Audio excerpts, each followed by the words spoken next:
Video में हमने क्या सीखा, यहाँ पर सीखा यांत्रिक ऊर्जा।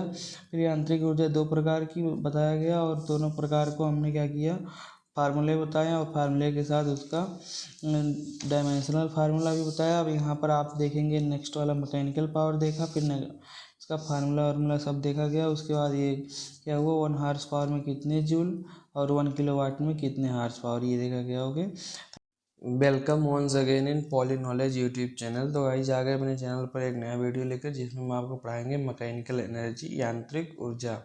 तो यांत्रिक ऊर्जा होती है किसी वस्तु के कार्य करने की क्षमता को ही ऊर्जा कहते हैं। हमारा कोई भी वस्तु उसके कार्य करने की कितनी क्षमता है, उसी को हम क्या कहेंगे, ऊर्जा। ओके, कार्य करने की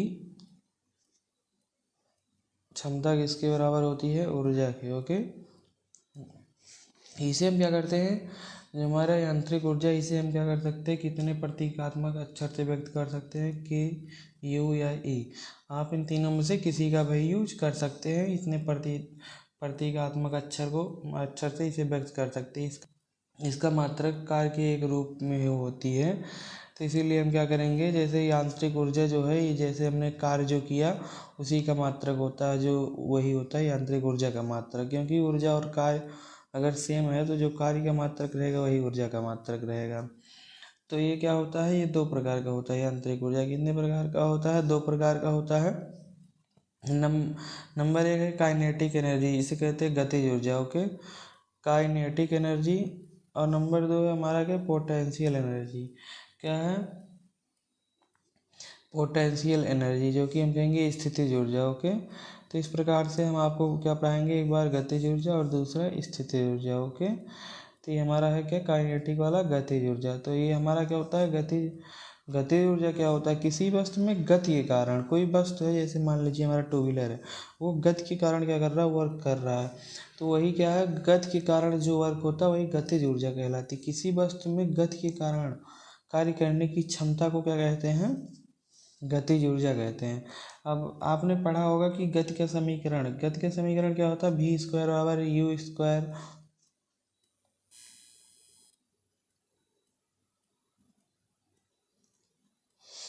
आपने पढ़ा होगा गति के समीकरण v स्क्वायर बराबर you square plus 2a yes, जहाँ क्या होता है, यस क्या होता है, विस्थापन होता है, ए त्वरण होता है, और यू स्क्वायर क्या होता है, प्रारंभिक गति होती है, v स्क्वायर क्या होता है, अंतिम गति होती है। तो मान लीजिए हमारा कोई जो वस्तु है उसका प्रारंभिक गति जो रहेगा वो क्या रहता है, जीरो रहता है। प्रारंभिक गति अगर जीरो है तो यू के स्थान में हम क्या रखेंगे, जीरो रखेंगे, और हमारा क्या हो जाएगा, v स्क्वायर बराबर 2as क्या हो जाएगा, 2as। तो आप कहोगे ये क्यों लिख रहे हो, ये इसलिए लिख रहे हैं कि आपको हम दिखाएंगे कि जो हमारा किसी वस्तु में गतिज ऊर्जा होती है वो कैसे कार्य के बराबर होती है, कार्य करने की क्षमता के बराबर होती है। ओके, तो ये हमारा क्या है, अभी हमारा ये मिल गया। तो हमने सीखा है कि गतिज ऊर्जा जो है वो कितना होता है, हाफ एम वी स्क्वायर होता है। अगर हम इसे क्या करते हैं, कार्य के बराबर कर दे, हाफ एम वी स्क्वायर को किसके बराबर कर दे, कार्य के बराबर। कार्य बराबर क्या होता है, डब्ल्यू बराबर क्या होता है, बल गुणे विस्थापन। ओके, बल गुणे विस्थापन। अगर हम इसे क्या कर दें, इसके बराबर कर दें डब्ल्यू के, किसके, ये, तो हमें पता चल जाएगा कि जो गतिज ऊर्जा होती है वो किसके बराबर होती है, कार्य के बराबर होती है। किसी वस्तु में मतलब जो गतिज ऊर्जा रहेगी वो कार्य करने की क्षमता के बराबर रहती है। ये हमारा क्या हो गया, v स्क्वायर बराबर 2as हो गया है। हमें इसे दोनों को बराबर करना है।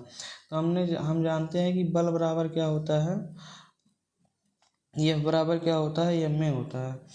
क्या होता है, F बराबर न्यूटन के दूसरे नियम के अनुसार से हमने सीखा है कि F बराबर m में।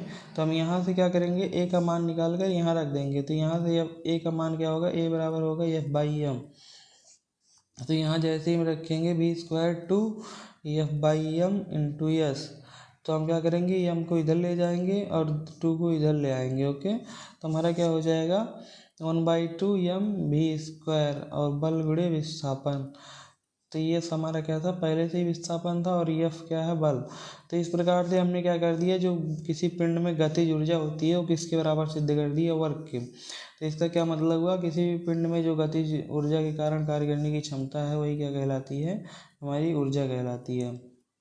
कार्य करने की क्षमता को ही ऊर्जा कहते हैं। ओके, गति के कारण। तो इस प्रकार से हमारा क्या हुआ, आ गया गतिज ऊर्जा का मतलब काइनेटिक एनर्जी पता चल गई। अब इसका क्या होता है, हमारा बीमीय सूत्र डायमेंशन फार्मूला जो होता है ये क्या होता है, वर्क के बराबर ही होता है। m(L2T-2) ये क्या होता है, वर्क के बराबर ही होता है। मतलब जो हमारा कार्य है उसका जो बीमीय सूत्र होगा वही ये भी होगा। तो इस प्रकार से ये हमारा काइनेटिक एनर्जी हो गया। अब हम के से प्रदर्शित करते हैं और इसे यू से। ओके, और हमारा जो पोटेंशियल एनर्जी है अब हम आपको उसे बताएंगे। तो हमारा क्या है, पोटेंशियल एनर्जी किसी वस्तु में उसकी स्थिति के कारण जो कार्य करने की क्षमता होती है उसे हम क्या कहते हैं, स्थिति ऊर्जा कहते हैं। तो हम जानते हैं कि मतलब गुरुत्वीय स्थिति ऊर्जा का समीकरण क्या होता है, U बराबर द्रव्यमान गुणे गुरुत्वीय त्वरण गुणे ऊंचाई को हम एच लिख देते हैं डायरेक्ट। ओके, तो ये हमारा क्या हो जाएगा, द्रव्यमान m, गुरुत्वीय त्वरण g और ऊंचाई h। तो U बराबर हमारा क्या आ जाता है, mgh, जो कि हमारा क्या हो जाता है, स्थितिज ऊर्जा का समीकरण हो जाता है। अब हम क्या करेंगे, इसका बीमीय सूत्र लिखेंगे। तो बीमीय सूत्र हमारा क्या रहेगा, m(L2T-2) सेम रहेगा किसके, वर्क के बराबर या काइनेटिक एनर्जी के बराबर। तो इस प्रकार से क्या होता है, ये हमारा स्थिति ऊर्जा और गतिज ऊर्जा हो गया है। अगर हम देखें तो ये दोनों जो बीमीय सूत्र पता चल रहे हैं फार्मूला, वो क्या है, वर्क जो हमारा होता है उसके फार्मूले के बराबर होते हैं। तो अतः कार्य का मात्रक क्या होता है, ऊर्जा का मात्रक हो सकता है। जो हमारा कार्य का मात्रक है वो ऊर्जा का मात्रक हो सकता है, क्योंकि ऊर्जा से हमें गति प्राप्त हुई है और इन दोनों कार्य और ऊर्जा बराबर है। तो इस प्रकार से अब हम आपको नेक्स्ट पढ़ाएंगे क्या, मैकेनिकल पावर। अभी तक हमने पढ़ा क्या, मैकेनिकल एनर्जी। अब हम आपको पढ़ाएंगे what is mechanical power, mechanical power क्या होता है। तो अभी तक हमने पढ़ा कि जो हमारा मैकेनिकल एनर्जी वो कार्य करने की क्षमता को क्या कहते हैं, मैकेनिकल ऊर्जा कहते हैं, मतलब यांत्रिक ऊर्जा कहते हैं। लेकिन क्षमता को मतलब आपके अंदर कितनी क्षमता है कि हम कार्य कर सकते हैं। लेकिन अब की बार हम क्या क्या पढ़ेंगे, मैकेनिकल पावर। तो ये क्या हमारा बताएगा कि कार्य करने की दर को, मतलब कार्य तो कर सकते हो आप लेकिन कितना टाइम तक कर सकते हो उसको, मतलब उसे हम क्या कहते हैं कि पावर कहते हैं। कोई भी कार्य करो, आपके पास क्षमता होगी कार्य करने की, लेकिन क्या करोगे, कितना टाइम तक कर पाओगे, मतलब आपकी टाइम बाउंडेशन आ जाएगा। तो वही क्या कहना रहेगी, पावर। मैकेनिकल पावर क्या होती है, कार्य करने की क्षमता, समय दर को शक्ति कहते हैं। ये पावर मतलब होती है शक्ति। ओके, तो इस प्रकार से हम उसकी समय दर को अगर शक्ति कहते हैं, तो प्रति इकाई समय में किया गया कार्य शक्ति या सामर्थ्य कहलाता है। प्रति इकाई मतलब एकांक समय में, जैसे हम 1 सेकंड मान सकते हैं, 1 मिनट मान सकते हैं, 1 घंटा मान सकते हैं, मतलब एकांक समय में किया गया कार्य जो होता है पावर या सामर्थ्य कहलाता है। हम पावर को P से प्रदर्शित करते हैं, किससे, प्रतीकात्मक अक्षर P से। हमारा P बराबर क्या हो जाएगा, W/T, मतलब हमने वर्क किया लेकिन टाइम बाउंडेशन में, T सेकंड में। ओके, W वर्क किया लेकिन T सेकंड में। अभी हमारा क्या हो गया, पावर। अब इस पावर का क्या होता है, हमारा जो होगा, सॉरी यूनिट, वो क्या होगा, अगर इसका यूनिट हमारा मात्रक क्या है, जूल है, तो इसमें क्या आपकी जुड़ गया है करने की, मतलब वर्क करने की समय दर, तो इसमें क्या हो जाएगा, ये सेकंड भी आ जाएगा। तो क्या हो जाएगा, जूल पर सेकंड, किसका मात्रक, पावर का। ओके, अब हम क्या करेंगे, इसका बीमीय सूत्र फाइंड करेंगे। बीमीय सूत्र मतलब डायमेंशनल फार्मूला क्या होगा, अगर वर्क में T जुड़ गया तो अभी तक वर्क का क्या था हमारा डायमेंशनल फार्मूला, m(L2T-2), ये किसका था, वर्क का था। अब हमारा क्या आ गया, इसमें 1 सेकंड और जुड़ गया तो यही T-3 हो जाएगा। तो ये हमारा किसका हो जाएगा, पावर का क्या हो जाएगा, m(L2T-3), ये किसका हो गया, हमारा डायमेंशनल फार्मूला पावर का। ओके, तो इस प्रकार से हमने क्या किया, यहाँ पर आपको मैकेनिकल पावर के बारे में भी समझा दिया और इसका डायमेंशनल फार्मूला बता दिया। अब हम आपको क्या करेंगे, बताएंगे कि 1 हॉर्स पावर में कितने जूल पर सेकंड होते हैं। तो आपको पता होना चाहिए कि 1 हॉर्स पावर जो होता है HP लिख सकते हैं हम। 1 हॉर्स पावर में कितने होते हैं, 746 क्या होते हैं, जूल पर सेकंड। इतना काम हो इतनी पावर होती है जूल प्रति सेकंड। ये पता हो गया एक हार्स पावर में कितना होता है। अब ये 1 किलोवाट में कितने हार्स पावर होते हैं ये पता होना चाहिए। 1 किलोवाट में कितने हार्स पावर होते हैं? 1.34। ओके, 1.34 HP, मतलब एक इतना हार्स पावर होता है। ये दोनों किसके लिए है? बेटिस के लिए है। और मीट्रिक के लिए कुछ अलग ही है। मीट्रिक के लिए क्या होता है?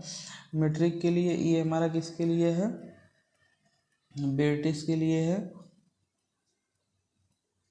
ओके, अगर ये हमारा बेटिस की स्पेलिंग गलत है तो आप कमेंट बॉक्स में सही स्पेलिंग लिखेंगे। ओके, तो ये हमारा क्या हो जाएगा? मीट्रिक के लिए जो आएगा, मीट्रिक के लिए रहेगा 1 हार्स पावर किसके बराबर रहेगा?